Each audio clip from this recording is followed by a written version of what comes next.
नौकरानी एक घर के लिए कितनी जरूरी होती है, आइए देखते हैं। अरे बहू, ये देख, सारा साबुन बर्तन में रह गया।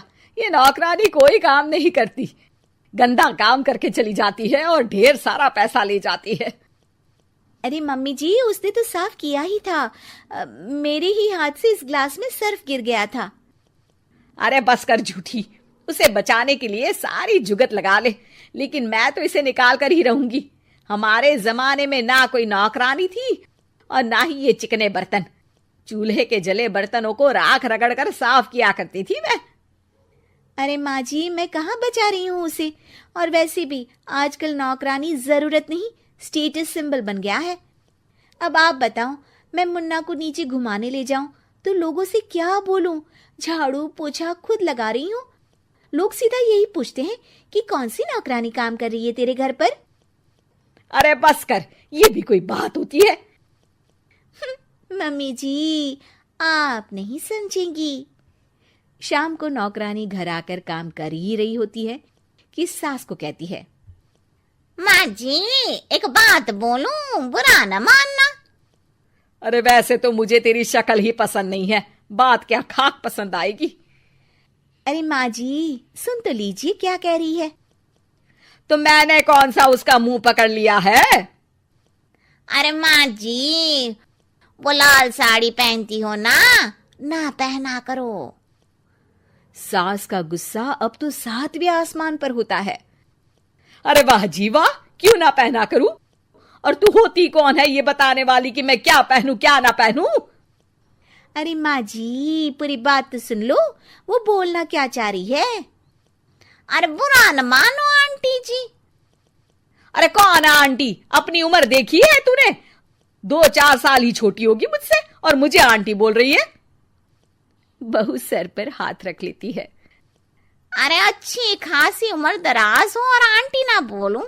मैं तुम्हारी बहू से भी 4 साल छोटी हूँ। क्यों दीदी? बोलती भी क्या, एक तरफ सास यानी पति की माँ, तो दूसरी तरफ नौकरानी जिसके बिना घर का काम नहीं चल सकता। वो दरअसल माँ जी की शादी भी बहुत जल्दी हो गई थी ना। अच्छा ये झगड़ा छोड़ो, ये बताओ तुम माँ जी को लाल साड़ी पहनने से क्यों मना कर रही हो? वो ना, इनकी उम्र की सारी औरतें सोसाइटी में इनके लिए बात करती हैं कि तुम्हारी सास बुढ़ी घोड़ी लाल लगाम है। बहू को ये सुनकर गुस्सा आ जाता है। अरे वाह वाह, कौन बोलता है जी? खुद क्या है यहाँ की औरतें, बाल सफेद लेकिन टाइट जींस और कोई कुछ भी पहने। अरे पहनना हमारा निजी हक है, किसी को कुछ हक नहीं बनता कि वो मेरी सास के लिए कुछ बोले। मैं आज ही जाकर माँ जी के लिए लाल जींस लेकर आऊंगी, फिर देखो कोई क्या बोलता है। अरे चुप लाल जींस। अरे सुन नौकरानी की बच्ची, जाकर बोल दे उन लोगों से कि उन लोगों की तरह मैं उड़ती नहीं फिरती हूँ घर बार छोड़कर। अपने बच्चों और नाती पोतों में मन लगाती हूँ, ना कि सारा दिन ताश के पत्तों में आंख गड़ाकर 3 पत्ती खेलूं। नौकरानी वहां से चली जाती है। वैसे बहू, नौकरानी के क्या फायदे हैं ये तो पता नहीं, लेकिन सबसे अच्छा तो ये कि पता चल जाता है कि कौन किसके लिए क्या बोल रहा है।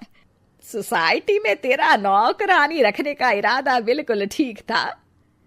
अगले दिन उन लोगों के घर की बेल बजती है।